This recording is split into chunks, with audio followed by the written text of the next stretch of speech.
Hi to all, this is Akshita. I am teaching class 9 physics, chapter 6. What is inside the atom? Previous లెసన్లో మనం ఏం తెలుసుకున్నాం, ఈ లెసన్లోనే previous వీడియోలో ఏం తెలుసుకున్నాం అంటే వ్యాలెన్సీ అంటే ఏంటి, అలాగే డిఫరెంట్ మోడల్స్, అటామిక్ మోడల్స్ గురించి తెలుసుకున్నాం. For example Rutherford model, Bohr's model, Thomson model, ఈ విధంగా అటామిక్ మోడల్స్ గురించి కూడా తెలుసుకున్నాం. అండ్ నెక్స్ట్ వ్యాలెన్సీ అంటే ఏంటి, అటామిక్ నెంబర్ అంటే ఏంటి, అటామిక్ మాస్ నెంబర్ ఏంటి అంటే కూడా తెలుసుకున్నాం. సో ఫర్దర్గా మనకు మిగిలిపోయినటువంటి టాపిక్ ఏంటి అంటే ఐసోటోప్స్ అనమాట. సరే, ఈ ఐసోటోప్స్ అంటే ఏంటో తెలుసుకుందాం. It must be clear to you that every element has a unique atomic number or number of protons. Yes, మనకేం తెలుసు, ప్రతి ఒక్క ఎలిమెంట్కు కూడా అటామిక్ నెంబర్ ఎలా ఉంటుంది, డిఫరెంట్గా ఉంటాయి, which means unique atomic number ఉంటుందన్నమాట. ఇక్కడ అటామిక్ నెంబర్ అంటే ఏంటి అంటే ఆ ఆటం లోపల ఎన్నైతే ప్రోటాన్స్ ఉంటాయో, how many number of protons ఉంటాయో దాన్ని అటామిక్ నెంబర్ అని అంటాం. What about mass number? సరే, ఇప్పుడు మాస్ నెంబర్ అంటే ఎలా ఉంటాయి, డిఫరెంట్గా ఉంటాయా, యూనిక్గా ఉంటాయా? సో విచ్ మీన్స్ యూనిక్ అంటే డిఫరెంట్ అనమాట. సో ఎలా ఉంటాయో చూద్దాం. Does every element has a unique mass number which is different from the mass of other element? ఇక్కడ ఏమంటున్నారంటే మనం ఇందాక ఏం చెప్పుకున్నాం, అటామిక్ నెంబర్ అనేది ఒక్కొక్క ఎలిమెంట్కు యూనిక్గా ఉంటుంది, డిఫరెంట్గా ఉంటుందని తెలుసుకున్నాం. సరే, ఇక్కడ మాస్ నెంబర్ అని అడుగుతున్నారు, అటామిక్ మాస్ నెంబర్ కూడా యూనిక్గా ఉంటుందా? నో. దానికి రీజన్ ఏందో చూద్దాం. ఒక్కొక్క ఎలిమెంట్కు ఒక్కొక్క మాస్ నెంబర్ అనేది యూనిక్గా ఉండదు. దానికి రీజన్ ఏంటో ఇక్కడ మనకు ఐసోటోప్స్ అనేటువంటి కాన్సెప్ట్ ద్వారా తెలుస్తుంది. No, the mass number of an element is not unique because there are more than one type of atoms of the same element present in nature in certain cases. Yes, ఏమంటున్నారంట, ఒక్కొక్క ఎలిమెంట్లో mass number అనేది యూనిక్గా ఉండదు. ఎందుకంటే atoms type ఉంటాయి కదా, ఆ టైప్స్లో సేమ్ కూడా ఉంటాయి అన్నమాట ఒక్కొక్క ఎలిమెంట్కు. కాబట్టి ఈ విధంగా అటామిక్ మాస్ నెంబర్ అనేది యూనిక్గా ఉండదు. Observe the following figure of different hydrogen atoms. What do you understand? సరే, ఇక్కడ మనకు డిఫరెంట్ హైడ్రోజన్ ఆటమ్స్ ఇచ్చారంటే దీన్ని బట్టి చూసినట్టయితే మనకు అర్థమవుతుంది. ఫిగర్ 9 చూడండి. సో హైడ్రోజన్ ఆటమ్స్ అంటే వీటి యొక్క ఫిగర్ మనకి ఇచ్చారు. An atom of hydrogen has one nucleon in its nucleus. An atom of deuterium has 2 nucleons in its nucleus and tritium has 3. సరే, ఇక్కడ హైడ్రోజన్ యొక్క ఆటంలో వచ్చేసి 1 న్యూక్లియన్ అంటే న్యూక్లియస్ లోపల ఉన్నటువంటి న్యూక్లియన్స్ అంటాం అన్నమాట. అలాగే డియూటేరియంకి వచ్చేసి 2 న్యూక్లియన్స్ ఉన్నాయి న్యూక్లియస్లో, ట్రిటియంకి వచ్చేసి 3 ఉన్నాయన్నమాట.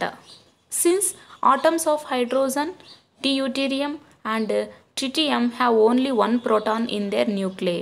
They only have one electron, but number of neutrons present in hydrogen atom is not same in all cases. హైడ్రోజన్లో, డియూటేరియంలో, ట్రిటియంలో మనకు న్యూక్లియస్ లోపల ఉన్నటువంటి న్యూక్లియన్స్ గురించి తెలుసుకున్నాం. ఇప్పుడు 1 హైడ్రోజన్లో వచ్చేసి 1 న్యూక్లియన్ అని, డ్యూటేరియంలో వచ్చేసి 2 న్యూక్లియన్స్ అండ్ నెక్స్ట్ ట్రిటియంలో వచ్చేసి 3 న్యూక్లియన్స్ ఉన్నాయని తెలుసుకున్నాం కదా. సో ఇందులో ఒక్కొక్క ప్రోటాన్ ఉంటుంది, అలాగే ఒక్కొక్క ఎలక్ట్రాన్ ఉంటుంది. కానీ ఇందులో ఉన్నటువంటి హైడ్రోజన్లో వచ్చేసి న్యూట్రాన్స్ అనేవి అన్నిట్లో చూసుకున్నట్టయితే సేమ్ ఉండవు. The atoms of the same element which have the same number of protons but have different number of neutrons are called isotopes. Yes, isotopes అంటే ఏంటి ఇప్పుడు చెప్పుకున్నదా మనం. ఎలిమెంట్ యొక్క ఆటమ్స్లో ఉంటాయి కదా, ఆటమ్స్లో నంబర్ ఆఫ్ ప్రోటాన్స్ సేమ్ ఉండొచ్చు. సేమ్ ఎలిమెంట్ తీసుకున్నట్టయితే number of protons అనేవి సేమ్ ఉండొచ్చు, కానీ నంబర్ ఆఫ్ న్యూట్రాన్స్ అనేవి ఎలా ఉంటాయి, డిఫరెంట్గా ఉంటాయి అన్నమాట. సో ఈ టాపిక్ని మనం ఏమంటున్నాం, ఐసోటోప్స్ అని ఉంటున్నాం. సో ఐసోటోప్స్ అంటే ఏ విధంగా చెప్పుకోవచ్చు, the atoms of the same element which has the same number of protons but have different number of neutrons, so which are called isotopes. Deuterium and tritium are isotopes of hydrogen. ఇవి deuterium, tritium ఇందాక మనం చెప్పుకున్నాం కదా, ఇవి రెండు అనేవి hydrogen యొక్క isotopes అనమాట. The chemical properties of isotopes are similar. But their physical properties are different. ఈ ఐసోటోప్స్ ఉంటాయి కదా, వీటి యొక్క ప్రాపర్టీస్, కెమికల్ ప్రాపర్టీస్, అందులోనూ కూడా కెమికల్ ప్రాపర్టీస్ వచ్చేసి సిమిలర్గా ఉంటాయి, కానీ వీటి యొక్క ఫిజికల్ ప్రాపర్టీస్ వచ్చేసి డిఫరెంట్గా ఉంటాయి అన్నమాట. For example carbon has 3 stable isotopes. కార్బన్కు ఐసోటోప్స్ వచ్చేసి 3 స్టేబుల్గా ఉంటాయంట. Isotopes can also be represented by their element named followed by the mass number. See the following notations: carbon 12, carbon 13 and carbon 14. So ఈ విధంగా మనకి ఇచ్చారు. వీటి యొక్క ఐసోటోప్స్ ఎలా ఉన్నాయి? సేమ్గానే ఉన్నాయి. ఓకే, ఈ విధంగా అన్నమాట. కార్బన్ ఎగ్జాంపుల్ తీసుకున్నాం. సో కార్బన్ యొక్క ఐసోటోప్స్ ఎలా ఉన్నాయంటే ఈక్వల్గా ఉన్నాయి, అండ్ మీన్స్ సిమిలర్గా ఉన్నాయి. And next, do you know, మీకు తెలుసా? 2 elements share the record for the highest number of known isotopes. Both xenon and cesium have 36 isotopes. ఇక్కడ 2 ఎలిమెంట్స్ ఉంటాయి కదా, అవి రికార్డ్ని షేర్ చేసుకుంటాయంట. దేనికోసం అంటే హైయెస్ట్ నెంబర్ కోసం రికార్డ్ని షేర్ చేసుకుంటాయి. వీటినే మనం ఐసోటోప్స్ అని అంటాం. ఇక్కడ xenon, cesium వచ్చేసి వాటికి 36 ఐసోటోప్స్ ఉంటాయన్నమాట. How do we determine the atomic mass of an element with isotopes? ఇప్పుడు మనం ఒక ఎలిమెంట్ యొక్క అటామిక్ మాస్ని ఎలా డిటర్మైన్ చేయగలం? వాటి యొక్క ఐసోటోప్స్ని బేస్ చేసుకొని ఎలిమెంట్ యొక్క అటామిక్ మాస్ని ఎలా డిటర్మైన్ చేయగలమో చూద్దాం. In nature most elements occur as a mixture of 2 or more isotopes. Each isotope has a certain percentage of natural occurrence. సరే, మనకు నేచర్లో మామూలుగా దొరికేటువంటి ఎలిమెంట్స్ చూసుకున్నట్టయితే ఇవి 2 or more ఐసోటోప్స్ని కలిగినటువంటి మిక్స్చర్ అనమాట. ఇక్కడ వచ్చేసి ఈచ్ ఐసోటోప్ వచ్చేసి దానికి certain percentage of natural occurrence, అంటే అది న్యాచురల్గా అక్కరేటువంటి పర్సంటేజ్ ఐసోటోప్కు డిఫరెంట్గా ఉంటుంది. For example, consider the isotopes of chlorine. మనకు అర్థమయ్యే విధంగా ఒక ఎగ్జాంపుల్ ఇచ్చారు. ఏంటి అంటే క్లోరిన్ యొక్క ఐసోటోప్స్ని కన్సిడర్ చేసుకున్నట్టయితే it occurs in nature in 2 isotopic forms with masses 35 units and 37 units. సరే, క్లోరిన్ మనకు నేచర్లో 2 ఐసోటోపిక్ ఫార్మ్స్గా లభిస్తుంది. అది ఏంటి అంటే మాస్ వచ్చేసి ఒకటి 35 units గాను, ఇంకొకటి 37 units గాను మనకు అవైలబుల్గా ఉందన్నమాట. The isotope with mass 35 is present in 75% and isotope with mass 37 is present in 25% in nature.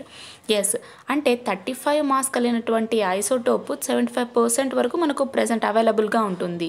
అలాగే 37 మాస్ కలిగినటువంటి ఐసోటోప్ వచ్చేసి 25% మాత్రమే నేచర్లో ప్రెజెంట్ ఉంటుందన్నమాట. ఈ విధంగా ఐసోటోప్స్ని బేస్ చేసుకొని మనకు క్లియర్గా అర్థమయ్యే విధంగా ఎగ్జాంపుల్ చెప్పారు. The atomic mass of an element is taken as an average mass of all the naturally occurring atoms of the sample element. ఇక్కడ మనకు ఏం తీసుకున్నారంటే ఒక ఎలిమెంట్ యొక్క అటామిక్ మాస్ మనకు అర్థం అవ్వాలి అంటే ముందుగా ఈ ఆటమ్స్ న్యాచురల్గా దొరికేటువంటి ఆటమ్స్ ఉంటాయి కదా, వాటి యొక్క యావరేజ్ మాస్ని తీసుకున్నారన్నమాట. సో ఆ విధంగా తీసుకున్నట్టయితే ఎలిమెంట్ యొక్క అటామిక్ మాస్ మనకు తెలుస్తుంది. which means the atomic mass of an element is taken as an average mass of all the naturally occurring atoms of the sample element. ఒక శాంపుల్ ఎలిమెంట్లో ఉన్నటువంటి ఆటమ్స్లో యావరేజ్ మాస్ని తీసుకున్నట్టయితే మనకు ఎలిమెంట్ యొక్క అటామిక్ మాస్ తెలుస్తుంది. The average atomic mass of chlorine atom on the basis of the above data will be, yes, మనకేం తెలుసు, క్లోరిన్లో 2 isotopic forms లభిస్తాయని తెలుసు. ఒకటేమో 35 units కలది, ఇంకొకటేమో 37. సో ఆ విధంగా మనం పైన చెప్పుకున్నటువంటి basis of the above data ప్రకారం 35 మాస్, అలాగే ఇది మనకు 35 మాస్ కలిగినటువంటి ఐసోటోప్ ఫామ్ వచ్చేసి 75% మాత్రమే దొరుకుతుంది. అండ్ నెక్స్ట్ దెన్ 37 మాస్ కలిగినటువంటి ఐసోటోపిక్ ఫాము 55% లభిస్తుంది. సో ఈ విధంగా మనం చూసుకున్నట్టయితే 35 75% కాబట్టి 75/10. 37 మాస్ కలిగినటువంటిది 55% లభిస్తుంది కాబట్టి ఈ విధంగా మనం వేసుకొని క్యాలిక్యులేట్ చేయాలన్నమాట. సో 35 మనకు తెలుసు, ఏ విధంగా మనం క్యాలిక్యులేట్ చేయవచ్చు. So 25 4s 25 3s. And next ఈ విధంగానే మనం మిగతా క్యాల్కులేషన్స్ చేసినట్టయితే 105/4 and next 37/4 equals to 142/4. So we get 35.5 unified units అన్నమాట. యాక్చువల్లీ మనం తీసుకున్నటువంటి 37 ఇక్కడ ఉంది కదా, ఈ 37 మాస్ మనకు అవైలబుల్ ఉండేది 50% మాత్రమే. 50% 55%, లెట్ మీ సీ.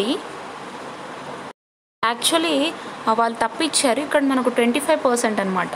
యాక్చువల్గా 37 మాస్ ఐసోటోపిక్ ఫామ్ వచ్చేసి మనకు 25% మాత్రమే అవైలబుల్గా ఉంది. So 25% means మనకేమొస్తుంది